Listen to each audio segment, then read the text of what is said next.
বতৰৰ দাবী আহক বনাওঁ পকৰি পিঁয়াজ দুটা লৈছোঁ ডাঙৰ ডাঙৰ বন্ধাকবি অকণমান আছিল সেইখিনিও দি দিলোঁ কাটি লৈ আৰু কাটি লোৱাৰ পিছত বিশেষ কৰিব লগা একো নাই বাৰু বাতি এটাত লৈ নিমখ দি দিলোঁ প্ৰয়োজন অনুসৰি দিছোঁ পিছত বেচনো এড কৰিম মোহাৰি লৈ কিছু সময়ৰ কাৰণে ঢাকোন লগাই ৰাখিলোঁ 1 ঘণ্টামান ৰাখিব পাৰিলে ভালেই হয় বাৰু মই তাতকৈ কম ৰাখিলোঁ অকণমান জিৰা গুড়া আজৱাইন অকণমান ৰেড চিলি পাউডাৰ অকণমান পিঠাগুড়ি 2 চামুচ বেচন 2 চামুচ আৰু অকণমান হালধি দি মঠি আছোঁ এতিয়া প্ৰয়োজন অনুসৰি আকৌ 1 চামুচ বেচন আকৌ 1 চামুচ বেচন মঠি ধুনীয়াকৈ এনেধৰণৰ কৰি ল'লোঁ জলকীয়া এটাও কাটি ল'লোঁ কুলফিখিনি আঁতৰাই থৈ লৈ পুনৰ মঠি ল'লোঁ আৰু এতিয়া কেৰাহীত তেল গৰম কৰি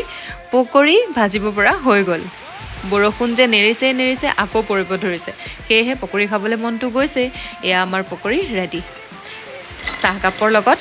একদম মজা